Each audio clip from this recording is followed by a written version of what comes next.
Welcome to the Sports Show. I'm Andy Marks. And I'm Byron Saucer. Well, we had a Friday night last week, Byron, of a lot of not very close games, and I was at one of them that was out in Candler. It was billed as a big matchup between two high-quality county teams. I think it may have in fact been that, but it was not a close game at all. North Marion was focused. They had high emotion. They blew the Hurricanes out of the water. It was 45-6. The strategy, I think, was everybody knows about Tracy Curry at this point, Lake Weir's quarterback. And I think the strategy was just to box him in and make him win by passing and not running. And North Marion has good enough athletes to keep their receivers locked up. Curry completed some passes, but he also got sacked a lot. And really, it was just a one-sided affair. North Marion ran at will. Blowout. Yeah, I've seen the Colts several times this season, and I'm more and more impressed with them each week. And I have to admit, coming into this season, I thought this may be one of those little transition years. You know, they lost a lot of guys, especially up front. Most of their skill guys are sophomores. I thought maybe a little stumble, a little hiccup here. Maybe they don't win the district.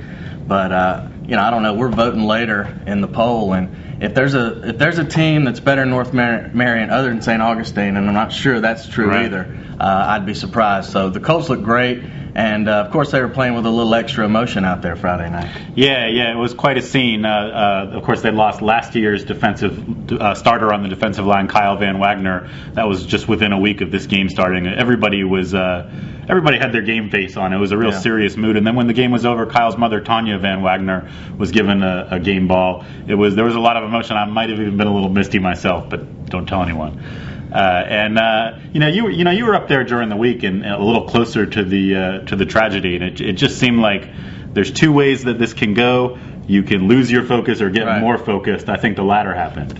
Oh, absolutely. And that community is a special community up there, as Craig Damon said. They all come together, and when something like this happens, the outpouring of support is really touching. And it was nice to see them come out, play that way, and win one for Kyle, as Cortland and the other guy said. And you mentioned St. Augustine. I think even they would tell you they were lucky to come out of Spar with a win. So that could have easily been a 3-touchdown win for North Marion, if not for some hiccups there in the kicking game. Right. So let's move on. If that was not the biggest win in the county, it happened over on the west side of the county where you were. A great moment for Lyle Livingood. It really was, I'll tell you. And Westport, they played down to Umatilla a little bit in the first half, only up 6-0. And honestly, it was kind of an even game. And Lyle and his staff made some nice adjustments at halftime and really should have shut them out. They just had a little lapse in focus there and let Umatilla get on the board. But an emphatic 22-6 win for them, clearly the better team. And I tell you, those kids were excited. I mean, state championship-like excited. And that was good to see because they've been through a lot of hard times out there. And,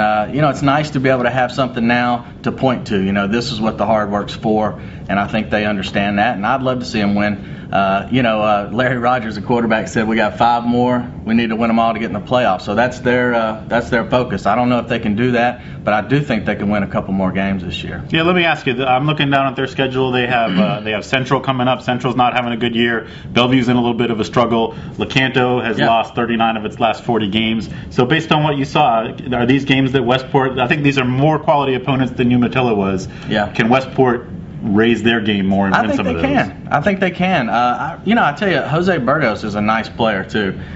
He made some nice runs out there, can catch the ball out of the backfield. I think they can make some noise, and those are winnable games. The one thing I don't really like is they only have one more home game. So a lot of this they'll have to do on the road, but we're all rooting for them. All right, well, let's move on and talk about some other teams. Donnell and Hernando had raised some eyebrows a week before by knocking off Crystal River in a pretty lopsided way. Donnell beat them. Yeah, they did. They beat them, and that's about all you can say about that. I really thought coming in that Hernando was maybe one of those teams that had done it with smoke and mirrors the week before, but clearly they're better than I thought. And this is one of those games that if you don't bring your A game, you get beat. You have to give credit to Frank Beasley and his staff. They got it done, 23-16, and Donnell is now in the driver's seat in that district. Absolutely. They're still in position where they can run the table. Trinity Catholic, I think they maybe felt a little pressure because they watched North Marion blow a very respected South Sumter program out of the water a week earlier. I think they felt like it was something they needed to do too, and they did it. It's odd this year. South Sumter is such a storied program, and now this year it seems to be one of those programs that you play to get well, and that's just that's odd. I mean, North Marion really put it all together against them, and the thing that really struck me is Inman Sherman, a terrific coach. I mean, beyond reproach. their defensive strategy of playing their cornerbacks 10 and 12 yards off receivers just really allows a quarterback to get in rhythm. And Gray Crow, we know, has been struggling a little bit to really kind of grasp this Trinity offense. When all you have to do is rise up, throw a 5-yard hitch to Cadron Boone out there. Right. He breaks one tackle and he's gone. Looks like they did that all night, like Chucky Looney and LaTroy Pittman did the week before. And, this could be the game that gets them going. I know they've been looking for something like this. So Trinity, they might be there now. Right, and confidence in their passing game. I think that may have been the missing ingredient. So that was exciting. Also exciting, Vanguard against an old rival. Palatka came in with an 0-4 record, but these two teams know each other well. They've been playing for a long time. I was not expecting to see 40-0. No, I tell you, I don't know what's going to happen to that guy out there in Palatka, but I'm not sure of his name, and I believe he's a first-year coach. And they love their football out there, and Vanguard just laid a whipping on them. And really, this is what's been happening in Palatka all year. But anytime Vanguard can look up at that Booster Stadium scoreboard and see 40-0 in their favor, that's got to make them feel good. And Castaneda, we've been saying it, they've been taking those strides every week, and that was certainly another one. And man, have they come far! It's a wonderful story.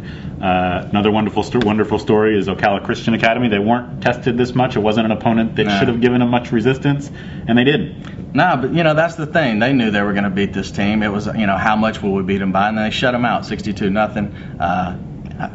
They're a machine out there right now, and I don't know of a team in the FCC that's going to be able to handle them this year. Yeah, I agree. In that situation where you're the heavy favorite, you either handle your business or you don't, and they did. That's about all you can say about it. St. John, unfortunately, was on the other side of one of those losses, and we also had Forest on a bye week.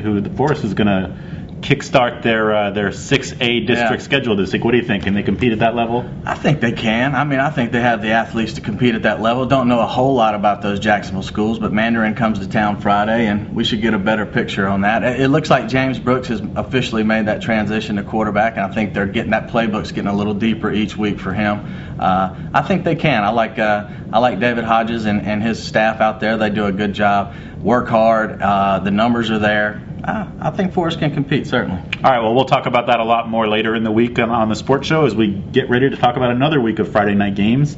And until then, we'll see you at Ocala.com.